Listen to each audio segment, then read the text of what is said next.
Hi hello welcome to 24/7 news TV. ఈరోజు మనతో పాటు కాంగ్రెస్ లీడర్ కార్తిక్ గారు ఉన్నారు. నమస్తే సార్. సరే ఇప్పుడు చెప్పండి, ఎమ్మెల్సీ కవిత గారు కామెంట్స్ చేశారు. కేసీఆర్ గారు లేనిదే తెలంగాణ లేదు, తెలంగాణ వచ్చిందంటే కేసీఆర్ గారే కారణం. జస్ట్ ఒక సంవత్సరం పాలన టైం ఇవ్వడానికి కేసీఆర్ గారు సైలెంట్ ఉన్నారు. ఇప్పుడుగా రీఎంట్రీ ఇవ్వబోతున్నారు, కాంగ్రెస్ అనేది అయిపోతుంది, దాని పని అయిపోతుంది అని కామెంట్స్ చేసింది. దీనికి ఏం చెప్తారు? కేసీఆర్ గారు లేని తెలంగాణ ఇవన్నీ ఏంది అంటే వీళ్ళు ఉద్యమంలా మాట్లాడి మాట్లాడి పదాలు పద్యాలుగా వాడడము అవన్నీ అలవాటైపోయినాయి. కేసీఆర్కి తెలంగాణ లేకుండా తెలంగాణకు అసలు ఏం సంబంధం అమ్మ? కేసీఆర్ రాజకీయాల్లో మా కాంగ్రెస్ పార్టీలో ఊనమాలలు దిద్దుతున్నప్పుడే 1969లో తెలంగాణ ఉద్యమం జరిగింది, ఊవెత్తున ఎగిసిపడింది. సరే ఆ రోజు పురిట్లో పుట్టినటువంటి బిడ్డ కొంత లేచి నిలబడి నడక నేర్చుకొని నిలబడి స్ట్రాంగ్ అయ్యి పుట్టిన పిల్లానికి కొంత జీవసత్వాలు వచ్చేసరికి కొంత టైం పట్టింది. దానికి మొత్తం మా నాయన్నే చేసిండు అంటే ఇక మళ్ళీ ఏమన్నా అంటే బాధపడతారు. వాళ్ళకి 80,000 చదివిన పుస్తకాలు చదివిన వీరుడు శూరుడు విద్యావేత్త ఇంజనీరు అంటే మళ్ళీ బాధపడతారు. ఇక ఈయన కట్టిన ఈ మహానుభావుడు వాళ్ళ వల్లనే ఒకప్పుడు నీళ్లు నిధులు నియామకాలన్న తెలంగాణని నెర్రెలు బర్రెలు పర్రెలు అని చేసినటువంటి కల్వకుంట్ల చంద్రశేఖరరావు పాలన. ఇంక ఆయన తెలంగాణలో నేను లేకపోతే మా బాపు లేకపోతే ఏం లేదంటే ఇంక మన హాస్యాస్పదం. అంటే అధికారం పోవడంతో పాటు వాళ్ళు ఏం మాట్లాడుతారు నాకు అర్థమవుతలేదు సీరియస్గా. ఇప్పుడు అదే మాటలు బీఆర్ఎస్ వాళ్ళు అంటున్నారు. నిధులు నియామకాలు అవని చెప్పినా ఇప్పుడు అవేవి కనిపించట్లేదు. ఎందుకంటే రైతు బంధు రైతు రుణమాఫీ ఏవి కనబడట్లేదు. కృష్ణా జిల్లాల విషయంలో తెలంగాణ వాటా పోతున్నా కూడా కాంగ్రెస్ సర్కార్ పట్టించుకుంటలేదు, ఏపీకే వదిలేసింది అని కేటీఆర్ గారు అంటున్నారు. దీని గురించి కేటీఆర్ అసలే మాట్లాడొద్దమ్మా. కేటీఆర్కి అసలు ఏం తెలియదు దీని గురించి. నీళ్ళ గురించి నిధుల గురించి నియామకాల గురించి కేటీఆర్కి ఒక్క ముక్క కూడా తెలియదు. ఆయన కొంచెమన్నా ఇంగిత జ్ఞానం ఉండాలి. పక్క రాష్ట్ర ముఖ్యమంత్రి జగన్మోహన్ రెడ్డి ఈడ ఎన్నికలు జరుగుతుంటే నాగార్జున సాగర్ మీద వచ్చి పోలీసులను నిలబెట్టిండు. ఆ రోజు నా చేతిలో గాజులు వేసుకొని చీర అట్టుకొని కూర్చున్నాడు. ఇంట్లో ఏం మాట్లాడతాడు? ఆయనకి ఏమైనా తెలివి ఉందా అసలు? ఆయన ఎంతసేపు ఉన్నా కోడి పందాలు ఎట్లా ఆడాలి, డ్రగ్స్ ఎట్లా తీసుకోవాలి, సినిమా వాళ్ళపైన ఎట్లా మనం వాళ్ళ ఇమేజ్ని డ్యామేజ్ చేయాలి, ఫారెన్లో పోయి ఫోటోషూట్ ఎట్లా చేసుకోవాలి, ఇవి మాట్లాడితే బాగుంటుంది. కానీ ఈ నీళ్ళ గురించి నిధుల గురించి మాట్లాడొద్దు. ఆ నీళ్ళ వాటా తేల్చనింకనే ఆ నిధుల వాటా తేల్చనింకనే కేసీఆర్ మీద కమిషన్ వేసి వచ్చి విచారణకు హాజరవ్వంటే నేను రాలేను, నా కాళ్ళు ఇరిగిపోయింది, నడవనికే చేత కాదు, నా వెన్నుల బలం లేదు, నా కాళ్ళల్లో మూలుగలు లేవు అని చెప్పి ఉత్తరాలు రాసి పంపించిండు. ఈయననొచ్చి నువ్వు దోచుకున్న నిధుల గురించి వచ్చి సమాధానం చెప్పు బాబు అంటే వేలాది మంది కార్యకర్తలను ఎంటేసుకొని పక్కనున్న పార్టీ ఆఫీస్ నుంచి ఏసీబీ ఆఫీస్కి రావడానికి ఒక్కనిగా రావడానికి భయమయ్యి మా అడ్వకేట్ ఉంటేనే లోపలికి వస్తా అని చిన్నపిల్లల్లాగా మమ్మీ లేకపోతే నేను స్కూల్కి పోనన్నట్లుగా అడ్వకేట్ లేకపోతే నేను లోపల రానని కన్నీళ్ళు పెట్టుకున్న కేటీఆర్ ఈరోజు నీళ్ళ గురించి నిధుల గురించి అసలే మాట్లాడొద్దు. Is a small child. ఇంకో రకంగా చెప్పాలంటే పాలిటిక్స్లో కేటీఆర్ అంటే ఇప్పటికి కూడా ఇన్ఫాంట్ బేబీ, ఇంకా ఎదగలేదు. ఆయన ఎదగాలి, ఎదిగితే ఏమైనా మాట్లాడొచ్చు ఆయన. ఇప్పుడు బీఆర్ఎస్ పదేళ్ల పాలనపై వచ్చిన వ్యతిరేకత ఒకెత్తు, కాంగ్రెస్ ఏడాది పాలనపై వచ్చిన వ్యతిరేకత ఒకెత్తు అని కిషన్ రెడ్డి అంటున్నారు. దీనికి మీరు ఏం చెప్తారు? ముందు వాళ్ళు ఇచ్చిన మాటల్ని హామీలను నెరవేర్చండి అమ్మ. తర్వాత కాంగ్రెస్ పార్టీ గురించి 10 ఏళ్ళ గురించి అంటే వాళ్ళ బాసును తిడతా ఉంటే కిషన్ రెడ్డి గారికి అయితలేనట్లుంది పాపం. ఎందుకంటే కల్వకుంట్ల చంద్రశేఖరరావు గారి ఆశీర్వాదాలతోనే కిషన్ రెడ్డి గారు కేంద్ర మంత్రి అయ్యిండ్రు, శాసనసభ్యుడు అయ్యిండు, మళ్ళీ రెండోసారి ఈడ అధ్యక్షుడు అయ్యిండు. కాబట్టి ఆయన అంతర్గతంగా ఆయన ఉన్న బాస్ని అంటున్నందుకు ఆయనకు డైజెషన్ అయితలేనట్టుంది.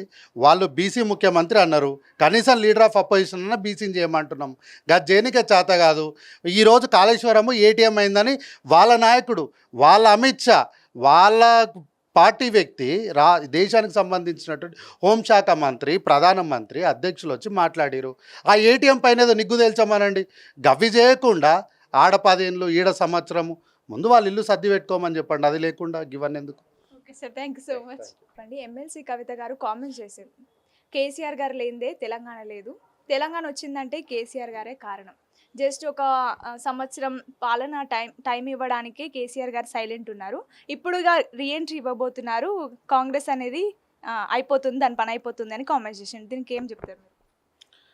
కేసీఆర్ గారు లేని తెలంగాణ ఇవన్నీ ఏంది అంటే వీళ్ళు ఉద్యమంలా మాట్లాడి మాట్లాడి పదాలు పద్యాలుగా వాడడము అవన్నీ అలవాటైపోయినాయి.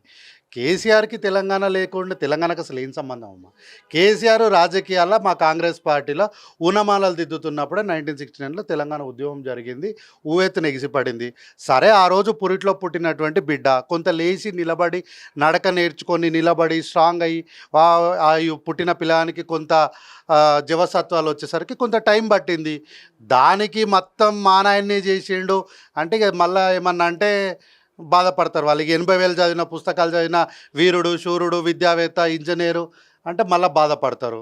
ఇక ఈయన కట్టిన ఈ మహానుభావుడు వాళ్ళ వల్లనే ఒకప్పుడు నీళ్లు నిధులు నియామకాలన్న తెలంగాణని నెర్రెలు బర్రెలు పర్రెలు అని చేసినటువంటి కల్వకుంట్ల చంద్రశేఖరరావు పాలన ఇంకా ఆయన తెలంగాణలో నేను లేకపోతే మా బాపు లేకపోతే ఏం లేదంటే ఇంకా మన హాస్యాస్పదం. అంటే అధికారం పోవడంతో పాటు వాళ్ళు ఏం మాట్లాడుతారు నాకు అర్థమవుతలేదు సీరియస్గా. ఇప్పుడు అదే మాటలు బీఆర్ఎస్ వాళ్ళు అంటున్నారు. నిధులు నియామకాలు అవని చెప్పినా ఇప్పుడు అవేవి కనిపించట్లేదు. ఎందుకంటే రైతు బంధు రైతు రుణమాఫీ ఏవి కనబడట్లేదు. కృష్ణా జిల్లాల విషయంలో తెలంగాణ వాటా పోతున్నా కూడా కాంగ్రెస్ సర్కార్ పట్టించుకుంటలేదు, ఏపీకే వదిలేసింది అని కేటీఆర్ గారు అంటున్నారు. దీని గురించి కేటీఆర్ అసలే మాట్లాడొద్దమ్మా. కేటీఆర్కి అసలు ఏం తెలియదు దీని గురించి, నీళ్ళ గురించి నిధుల గురించి నియామకాల గురించి కేటీఆర్కి ఒక్క ముక్క కూడా తెలియదు. ఆయన కొంచెమన్నా ఇంగిత జ్ఞానం ఉండాలి. పక్క రాష్ట్ర ముఖ్యమంత్రి జగన్మోహన్ రెడ్డి ఈడ ఎన్నికలు జరుగుతుంటే నాగార్జున సాగర్ మీద వచ్చి పోలీసులను నిలబెట్టిండు. ఆ రోజు నా చేతిలో గాజులు వేసుకొని చీర ఆటుకొని కూర్చున్నాడు. ఇంట్లో ఏం మాట్లాడతాడు ఆయనకి? ఏమైనా తెలివి ఉందా అసలు? ఆయన ఎంతసేపు ఉన్నా కోడి పందాలు ఎట్లా ఆడాలి, డ్రగ్స్ ఎట్లా తీసుకోవాలి, సినిమా వాళ్ళపైన ఎట్లా మనం వాళ్ళ ఇమేజ్ని డ్యామేజ్ చేయాలి, ఫారెన్లో పోయి ఫోటోషూట్ ఎట్లా చేసుకోవాలి, ఇవి మాట్లాడితే బాగుంటుంది. కానీ ఈ నీళ్ళ గురించి నిధుల గురించి మాట్లాడొద్దు. ఆ నీళ్ళ వాటా తేల్చనింకనే ఆ నిధుల వాటా తేల్చనింకనే కేసీఆర్ మీద కమిషన్ వేసి వచ్చి విచారణకు హాజరవ్వంటే నేను రాలేను, నా కాళ్ళు ఇరిగిపోయింది, నడవనికే చేత కాదు, నా వెన్నుల బలం లేదు, నా కాళ్ళల్లో మూలుగలు లేవు అని చెప్పి ఉత్తరాలు రాసి పంపించిండు.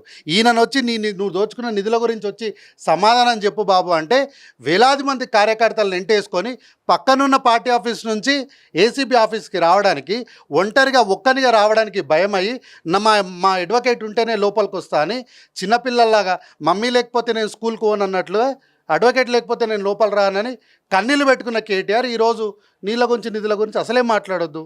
Is a small child. ఇంకో రకంగా చెప్పాలంటే పాలిటిక్స్లో కేటీఆర్ అంటే ఇప్పటికి కూడా ఇన్ఫాంట్ బేబీ, ఇంకా ఎదగలేదు. ఆయన ఎదగాలి, ఎదిగితే ఏమైనా మాట్లాడొచ్చు ఆయన.